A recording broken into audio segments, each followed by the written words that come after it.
Welcome to the deep dive. We're here to cut through the noise, basically, and give you the key insights you need. That's the idea. You're here, you want to learn, maybe find those aha moments without getting bogged down. And we respect that, so we aim to get straight to the point. Yeah. Consider us your guides through the info you've given us. Okay, so today we're digging into Shelley D. Choochmuch's book, E ME2, A Unified Theory. Sounds ambitious. It does. Our sources are excerpts from the book itself, abstract, foundations, culture, energy, all that. Okay. And we've also got the Amazon page, details, price, publisher, related books, the usual stuff. Got it. So our mission here is to really unpack E ME2. Yeah, what's the core message? How does it try to blend science and, well, other fields? Exactly. How does it connect personal growth, society, even reality itself, according to the sources? All right, let's jump in. E ME2, A Unified Theory. Right off the bat, it's trying to bridge objective science with more subjective stuff like philosophy, sociology. But even theology, yeah. It wants to connect those dots. And the foundation for this connection is interesting. It's the law of attraction. Right. The book starts with this idea that humans are fundamentally pure, positive energy. Okay. And building on that, it introduces this concept called veritas. Veritas. Let's see. It's an acronym. Vibration, energy reading, intuition, truths, accurate sensor. Wow. Yeah, think of it like your internal emotional GPS, maybe. It's giving you readings on things. An innate judgment indicator, it says. Exactly. And tied right into that is intuition, or energy, which the book defines as time, thought, in motion eternally. Thought in motion eternally.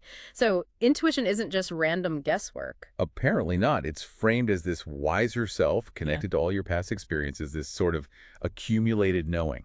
And the book really hammers home the power of certain emotions, love, gratitude, appreciation, calls them powerful energies. Super potent forces, yeah. Things that resonate with the universe's basic energy. Which brings us to the title equation, E ME2. Energy equals mind times emotion. So it's all about the interplay of thought and feeling. That's the core formula. It highlights how much our thoughts and feelings, our internal state, actually shape the energy we experience. So the argument is your inner world isn't passive. It's actively creating your reality, in a sense. Precisely. Which is, a pretty empowering idea if you feel stuck or want to change things. Makes you think. Definitely. Okay, so with that energy foundation, the book then looks at how our thoughts, especially collectively, shape our world. Right, the impact of thought patterns and culture. And this is where it gets quite provocative. It argues that repeated negative thinking can literally create cultures of fear and sickness. The idea is that negativity breeds stress. And we know chronic stress isn't good for health. So negative thoughts, stress, illness, that's the proposed link. And it connects us to the universe itself, suggesting the universe is fundamentally positive and tends to, well, amplify whatever energy we put out, positive or negative. Like attracts like, essentially. Kind of, yeah. It informs our dominant thoughts and emotions. It even analyzes tears, saying they can be healing, a release, or destructive, depending on the underlying emotion. It's all about the subtle ways our inner state manifests outwardly. So for you listening, the invitation here is really to notice your own habitual thought patterns. Are they serving you? Yeah, where do those patterns even come from? Which leads the book into a critique of education.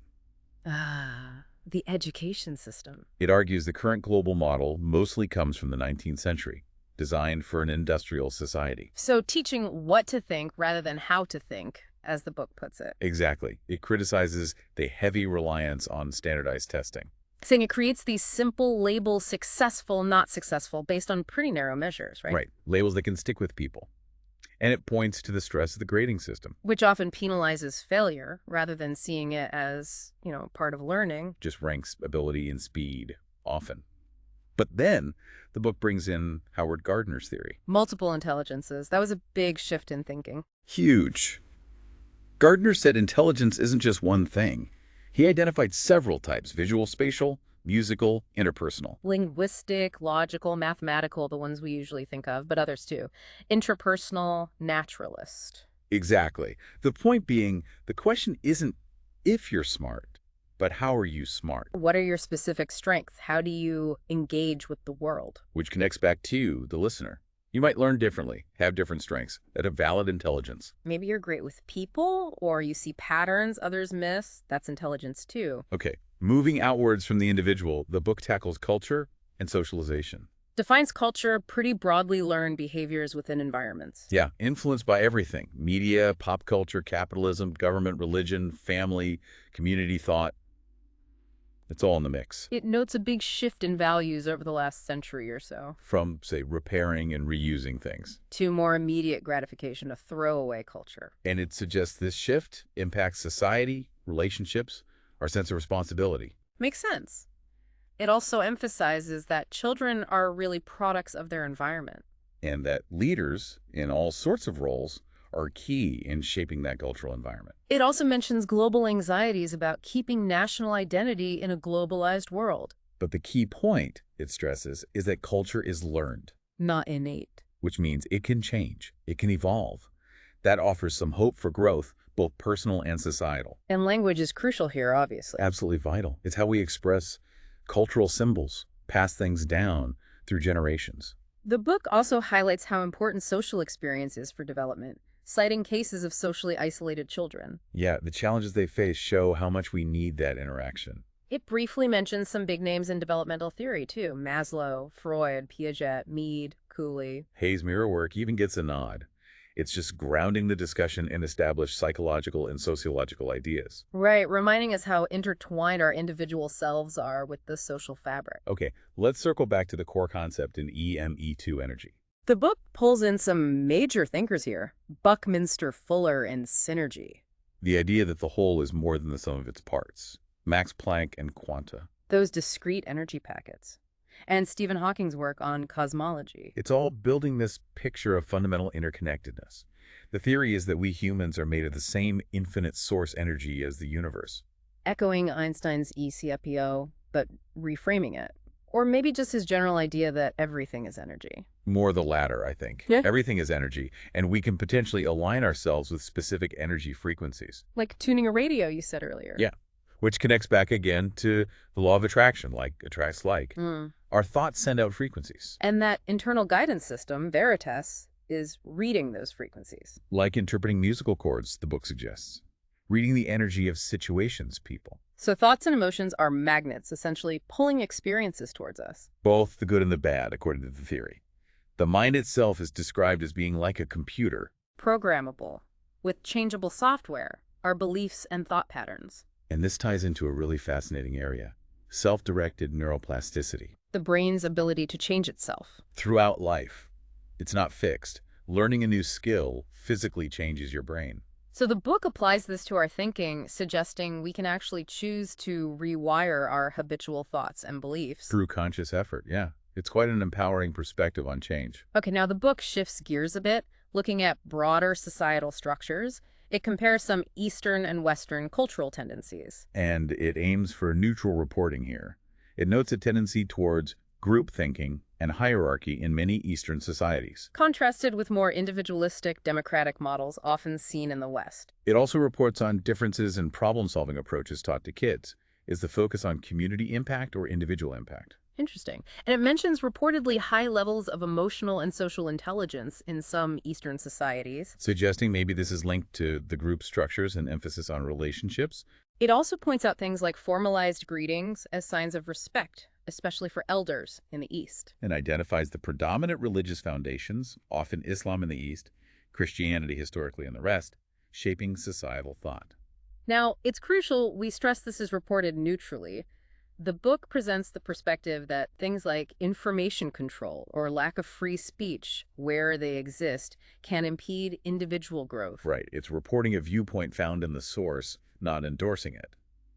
Similarly, it neutrally relays the idea that laws based on ancient religious texts might sometimes clash with evolving norms or freedoms. It also observes that a full separation of church and state isn't always clear-cut in practice everywhere. Citing examples like swearing on religious texts in court or laws reflecting specific religious views on personal life. It also mentions the existence of politics of fear in media and unequal border access for trade.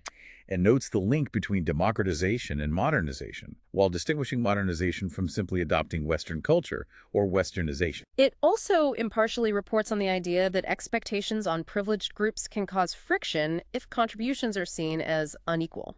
Mentioning concepts like learned helplessness and tax contribution disparities. Again, just reporting the ideas presented.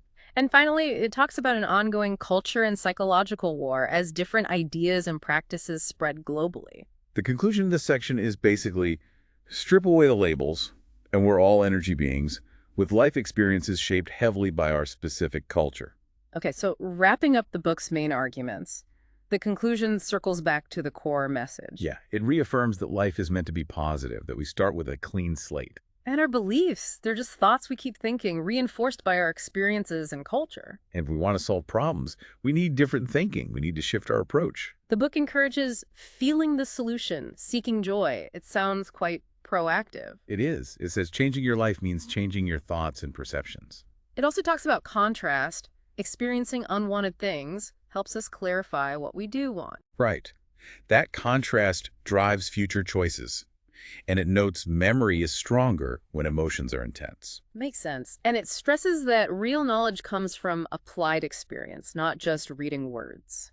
Looking ahead, it sees a need for self-starters in the 21st century, people with diverse skills and cultural understanding. People open to new ideas, perhaps through travel or just exposure to different perspectives. It reinforces the idea of polarity duality and humans as energy beings, focused physically or non-physically. And it offers that interesting theological take, heaven and hell as our daily emotional states. Yeah, positive emotions being like heaven, negative ones like hell experienced right now. And death isn't an end, but a shift. A reemergence as pure positive energy, operating at a different frequency, what we might call intuition, collective consciousness, soul. Okay.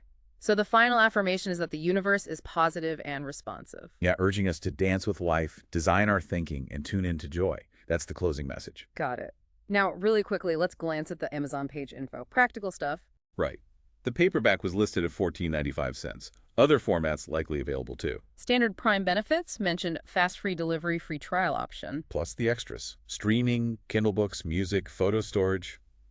The usual Prime package. And a 30-day free return policy. Seems straightforward. Publication date, November 6, 2017. Publisher is ABCIQ. Language, English. 186 pages. ISBNs listed. Item weight about 9 ounces. Standard paperback dimensions. Interestingly, no customer reviews were showing when the source info was gathered. That might have changed now, of course. But it does list frequently purchased items. Books like The Cognitive Theoretic Model of the Universe, The Emergent Multiverse, The God Equation. Yeah, some pretty hefty physics and cosmology titles there. The Russell Cosmogony, QED.